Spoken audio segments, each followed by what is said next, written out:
On the morning of January 26, 1966, the temperature in Adelaide, South Australia was already climbing past 38 degrees Celsius. By midday, it would reach over 40. The city shimmered under a punishing sun, and across the country, Australians celebrated their national holiday, Australia Day. Families flocked to the coast. Children played in parks. It was the kind of day that people remember in postcards and old home movies. Bright, golden, carefree.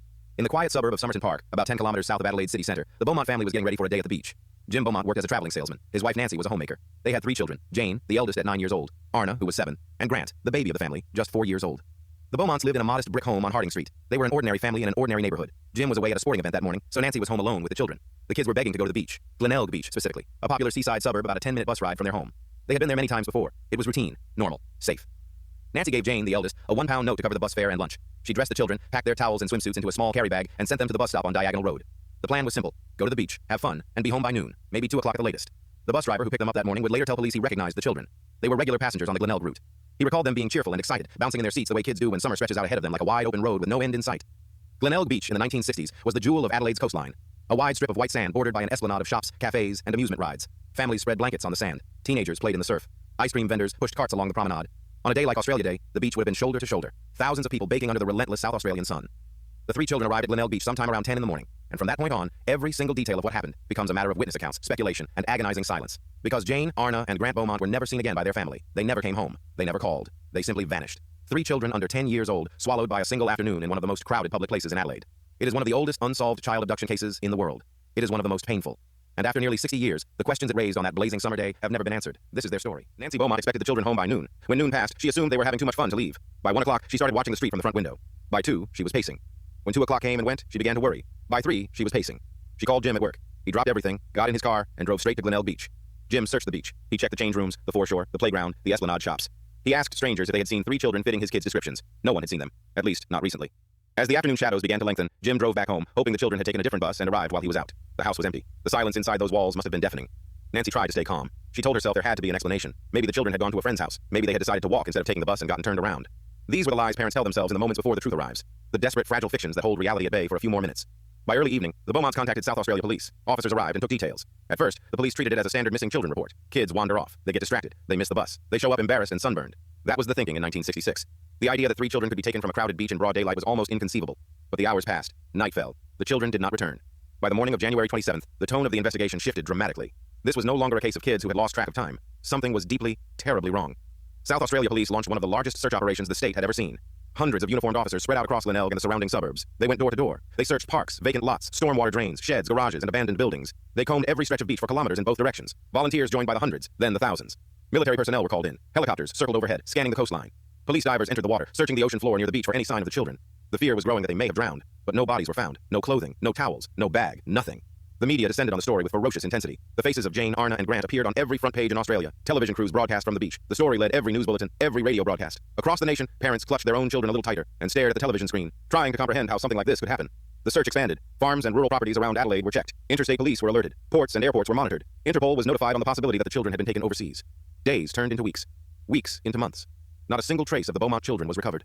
No clothing, no shoes, no towels, no bag, nothing. It was as though 3 living, breathing children had been erased from existence in the span of a single afternoon.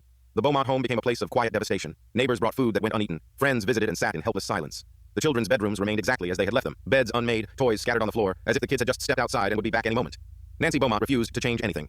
Those rooms would stay ready. She would make sure of that. As detectives meticulously reconstructed the children's movements on Australia Day, a disturbing picture emerged, one that transformed the case from a missing persons inquiry into a suspected abduction. Multiple independent witnesses reported seeing the Beaumont children at Glenelg Beach that morning, but they weren't alone. They were with a man. The first critical witness was a local postman who knew the Beaumont family personally. He was at the beach that morning and spotted the children around 11 o'clock, playing near the water with a tall, thin, blonde-haired man. The man appeared to be in his mid-30s. He was suntanned, with a lean, athletic build and a long, narrow face. What struck the postman was how comfortable the children seemed. They weren't frightened. They weren't being restrained. They were playing with him, laughing, running in and out of the waves. Other witnesses corroborated this account.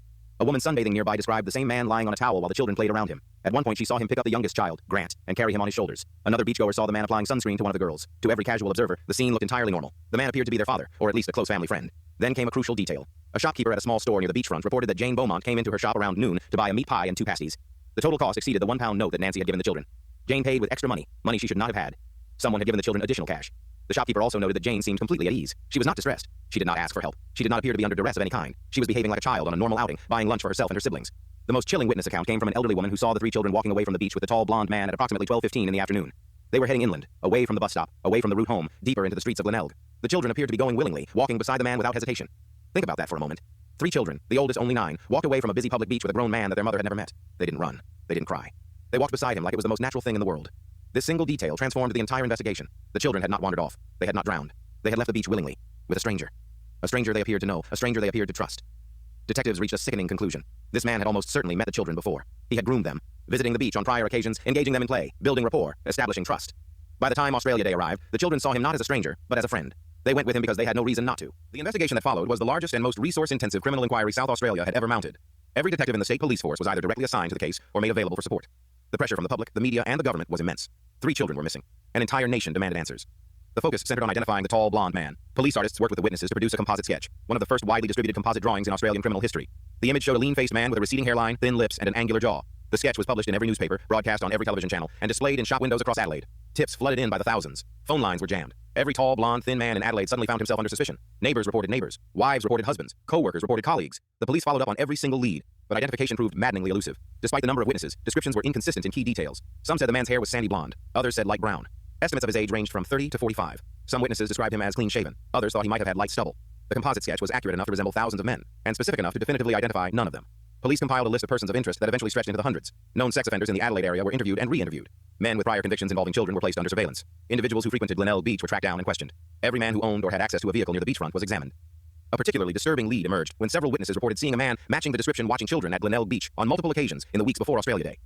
This man had been observed talking to groups of children, playing games with them, offering to join their activities. He appeared friendly, casual, unremarkable. No one thought to report him. No one thought anything was wrong.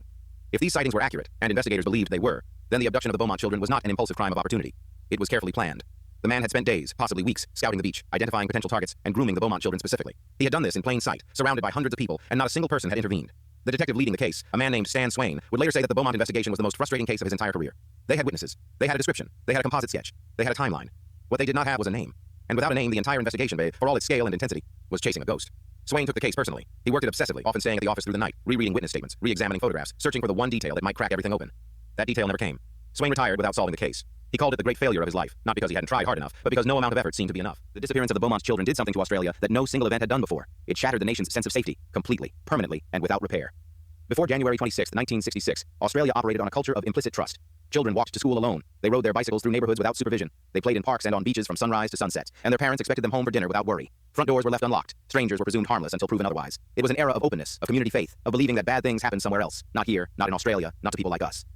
The Beaumont case obliterated that worldview. Overnight, parents across the country stopped letting their children out of their sight. Schools implemented strict pickup and drop-off procedures. Neighborhood watch groups formed. The concept of stranger danger, which would become a national education campaign in the following decades, was born in the immediate aftermath of the Beaumont disappearance. Sociologists and historians would later identify the Beaumont case as one of the defining moments in Australia's cultural shift from an open, trusting society to one marked by caution, suspicion, and vigilance. The country lost something intangible on that summer afternoon, a kind of collective innocence that, once broken, could never be restored. For the Beaumont family, the impact was devastating beyond description.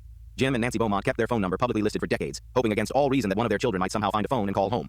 Nancy reportedly continued setting extra places at the dinner table for years, unable to accept that the chairs would stay empty. Jim Beaumont dedicated the rest of his life to the search. He met with detectives, followed up on leads personally, hired private investigators, and traveled across Australia chasing tips that almost always led nowhere. In a rare public statement, Jim once said that the not knowing was worse than any confirmation could be. The absence of closure, he said, was its own kind of death. Slow, relentless, and without end. The Beaumont case also changed how Australians viewed their own communities. Before the disappearance, the prevailing attitude was that crimes like this simply did not happen in Australia. That kind of evil belonged to other countries, other cities, other people's neighborhoods. The Beaumont case proved that assumption fatally wrong. Evil did not need to be imported. It could grow quietly in any suburb, on any beach, under any summer sun. Nancy Beaumont passed away in 2019. Jim died later the same year at the age of 92.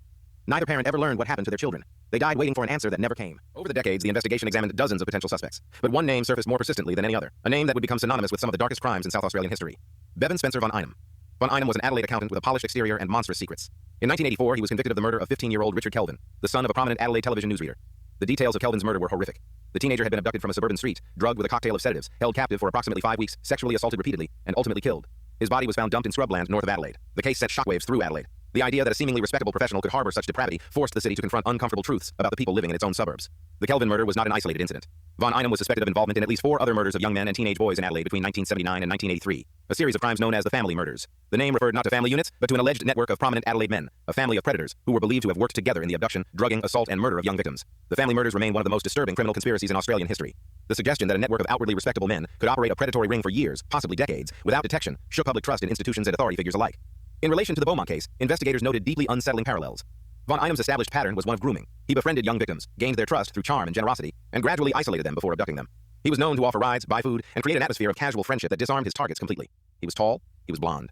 He was active in the Adelaide area throughout the 1960s, and the description of the man at Glenelg Beach, confident, familiar, practiced, matched the profile of someone who had done this many times before. Despite these parallels, direct evidence linking von Einem to the Beaumont children was never established. He was questioned on multiple occasions, but never charged in connection with their disappearance. He denied any involvement. He remains in prison serving a life sentence for the Richard Kelvin murder and continues to deny responsibility for the other suspected murders as well. Some investigators are convinced he is responsible for the Beaumont abduction. Others caution that circumstantial similarities, no matter how compelling, are not proof. Without physical evidence, without remains, without a confession, the link to von Einem remains a theory, a compelling theory, a disturbing theory, but still, only a theory. What is known with certainty is that Bevan Spencer von Einem was a predator operating freely in Adelaide during precisely the period when the Beaumont children vanished. Whether his path crossed theirs on that January afternoon, that question remains unanswered. In the early 2000s, another suspect emerged from the shadows, one who had been hiding in plain sight for decades. Harry Phipps was a local Adelaide businessman and manufacturer who lived just 500 meters from Glenelg Beach. He owned a small factory in the Glenelg area and was a known figure in the community. On the surface, Phipps appeared unremarkable, a successful businessman, a family man, a fixture of the neighborhood. But beneath that surface, according to those who knew him best, Harry Phipps was a deeply disturbing individual. His estranged son came forward decades after the disappearance with explosive allegations. According to the son, Harry Phipps was a violent, domineering man with predatory tendencies and an unnatural interest in children. He alleged that his father had exhibited disturbing behavior throughout his life, behavior that the family had hidden, ignored, or been too afraid to confront. Investigators who looked into Phipps discovered that he had no verifiable alibi for January 26, 1966. He lived within walking distance of the beach. He had access to private property where children could have been concealed. And his personality profile, controlling, secretive, prone to violence, was consistent with someone capable of abduction. The most significant lead involving Phipps centered on his factory. In 2013, a team of investigators received permission to excavate the site of a property Phipps had owned near Glenelg. The theory, supported by circumstantial evidence and the son's allegations, was that Phipps may have killed the Beaumont children and buried their remains beneath the factory floor. The timing was suspicious. Shortly after the children disappeared in January 1966, Phipps had a section of the factory floor re-poured with fresh concrete, a detail that investigators found deeply troubling. Why would a businessman suddenly re-pour a concrete floor in the weeks following the most high-profile disappearance in Australian history? The excavation was conducted with painstaking care. Ground-penetrating radar had detected anomalies beneath the concrete, shapes and densities that were consistent with buried remains. Forensic archaeologists worked methodically, removing layers of concrete, soil, and debris while media cameras broadcast the dig live across Australia. They found animal bones, fragments of old construction materials, remnants of household waste, nothing human, not a single trace of the children. The dig was officially deemed inconclusive. Not a failure, investigators stressed, because only a portion of the site had been excavated. But for a public that had been holding its collective breath for nearly 50 years, the result felt like another dead end in a case that had produced nothing but dead ends. Harry Phipps died in 2004 at the age of 87. He was never formally charged. He was never officially named as a suspect by police. But among amateur investigators and true crime researchers, his name continues to surface regularly. The proximity of his property to the beach, the concrete floor, the son's allegations, the timing. It all feels too precise to be coincidence. And yet, coincidence is exactly what it might be. In a case this old, with this many suspects and this little physical evidence, the line between genuine lead and confirmation bias becomes dangerously thin. Investigators have learned the hard way that wanting someone to be guilty does not make them guilty. Whatever Harry Phipps knew about the disappearance of the Beaumont children, if he knew anything at all, he carried it into his grave. In the nearly 6 decades since the Beaumont children vanished, the case has generated more false leads, cruel hoaxes, and devastating dead ends than perhaps any other missing persons case in the world. The first major hoax occurred just months after the disappearance. In August 1966, a man contacted the Beaumont family by letter, claiming to have information about the children. He arranged a meeting with Jim Beaumont at a public location. Jim went, desperate, exhausted, clinging to any thread of hope no matter how thin. The man never appeared. He was never identified. Whether he was a disturbed individual seeking attention or someone with actual knowledge of the crime remains unknown. Throughout the 1970s and 1980s, tips continued to arrive at police headquarters, some from credible sources, many from cranks, attention seekers, and the mentally unwell. Psychics offered their services, claiming to see the children in visions. Each lead was investigated. Each one led to nothing. In the 1990s, a convicted criminal serving time for unrelated offenses claimed that a group of men had abducted the Beaumont children as part of an organized pedophile ring operating in Adelaide during the 1960s. He alleged that the children had been killed and their remains disposed of in a remote area outside the city. Extensive searches were conducted based on his statements. Police dug trenches, searched bushland, and excavated multiple sites. Nothing was found. The man's claims were eventually dismissed as fabrication. Over the years, multiple individuals have come forward claiming to be one of the Beaumont children, particularly Jane, the eldest. Each claim sparked a fresh wave of media coverage and public hope. DNA testing disproved every single one. Not one claimant was genuine. The case has been formally reopened and reviewed multiple times by successive police administrations. Each new generation of detectives has approached the evidence with fresh eyes and new technologies. DNA databases have been searched and cross-referenced. Facial recognition software has been applied to the original composite sketch. Soil analysis, ground-penetrating radar, and advanced forensic techniques have been deployed at multiple suspected burial sites across South Australia. In 2018, South Australia Police announced a fresh review of the case, incorporating advances in DNA technology, digital forensics, and genealogical databases that had not existed in previous decades. Investigators expressed cautious optimism that modern science might succeed where traditional detective work had not. The review is believed to be ongoing. But the fundamental problem remains the same as it was in 1966. There is no crime scene. There are no remains. There is no physical evidence of any kind. Everything investigators know comes from witness accounts gathered in the days following the disappearance, accounts that are now nearly 60 years old, given by witnesses who are mostly deceased. After 6 decades of continuous investigation, not a single physical trace of Jane, Arnna, or Grant Beaumont has ever been recovered. No clothing, no personal belongings, no remains, nothing. So what happened to the Beaumont children on January 26, 1966? The most widely accepted theory is that the children were abducted by the tall, blond man seen with them at Glenelg Beach. This man, still unidentified, had almost certainly groomed the children over multiple visits to the beach in the days or weeks before Australia Day. He gained their trust. He became familiar. He may have told them he was a friend, a neighbor, someone their parents knew. By the time he led them away from the beach that afternoon, the children had no reason to be afraid. What happened after they left the beach remains completely unknown. The children were almost certainly killed. Investigators have long since dismissed theories that they could have been kept alive, given new identities, or taken overseas. The logistics of concealing 3 living children for years or decades are virtually impossible. The painful, unavoidable conclusion is that Jane, Arnna, and Grant Beaumont died within hours or days of their disappearance. 3 children whose lives ended before they truly began. Jane was 9. She was old enough to remember things. Her mother's voice, the smell of her bedroom, the sound of waves at Glenelg. Arnna was 7, right at the age where the world is beginning to make sense, and Grant, at 4 years old, barely understood what the world was. He trusted his sisters. He trusted the smiling man who carried him on his shoulders. He had no reason not to. The question of where their remains are has tormented investigators for 6 decades. Adelaide is surrounded by farmland, bushland, and remote coast. In 1966, there were countless locations where remains could have been concealed with little chance of discovery. As the decades have passed and the landscape has changed, buildings constructed, land developed, roads built, the possibility of recovering the children's remains has grown increasingly remote. The case fundamentally transformed how Australian society approached child safety. It led to sweeping reforms in police procedures for missing children. It prompted the creation of child protection registries, awareness campaigns, and educational programs. The Beaumont children became a symbol, not just of a single tragedy, but of an entire nation's lost innocence. Every few years, a new lead emerges. A new suspect is named. A new excavation is proposed. Each time, the Australian public pauses. Each time, there is a moment of breathless hope that this might finally be the breakthrough, the discovery that brings the Beaumont children home. It never is, but the case remains open. The file has never been closed. What makes the Beaumont case so haunting is not the violence. We don't even know the details of what happened. It's the normalcy. 3 children on a summer day, a crowded beach, a smiling stranger, and then silence. Total, absolute silence that has lasted for nearly 60 years. Somewhere, someone knows what happened. Perhaps the man himself, if he is still alive. Perhaps someone he confided in. Perhaps someone who noticed something that day and never came forward. The truth exists. It always has. It just hasn't been spoken yet. In Glenelg, just a short walk from the beach where 3 children were last seen nearly 60 years ago, there is a small memorial. It is modest, just a plaque, a few flowers left by strangers, and the quiet hum of the ocean in the background. It marks the place where Jane, Arnna, and Grant Beaumont were last known to be alive. Every Australia Day, people visit the memorial. Some leave flowers, some stand in silence. Some were not even born when the children disappeared. But they come anyway, because the Beaumont case has become part of Australia's collective memory. It is a wound that has never healed. Jim and Nancy Beaumont spent their entire lives waiting for an answer. They grew old in the same house on Harding Street, kept the same phone number, and left the light on every night, just in case. They died without knowing what happened to their children. The cruelest thing about this case is not the crime itself. It is the silence that followed. Decades and decades of silence. Whoever the tall, blond man was, wherever he took those children, he was never identified. He was never caught. He was never held accountable. He may be dead now. He may have lived a full life, surrounded by people who never knew what he had done on one hot summer afternoon in 1966. This case remains open. If you have any information regarding the disappearance of the Beaumont children, contact South Australia Police or Crime Stoppers. Jane would be 68 years old today. Arnna would be 66. Grant would be 63. If they had lived, they might have had children of their own. Grandchildren. Entire lives built on the foundation of that one summer morning when their mother handed them a pound note, packed their towels, and sent them to the beach. Instead, there is a memorial. There is silence. And there is a question that Australia has been asking for nearly 60 years. Where are the Beaumont children? Subscribe to Cold Vault. Some cases never close, but we never stop looking.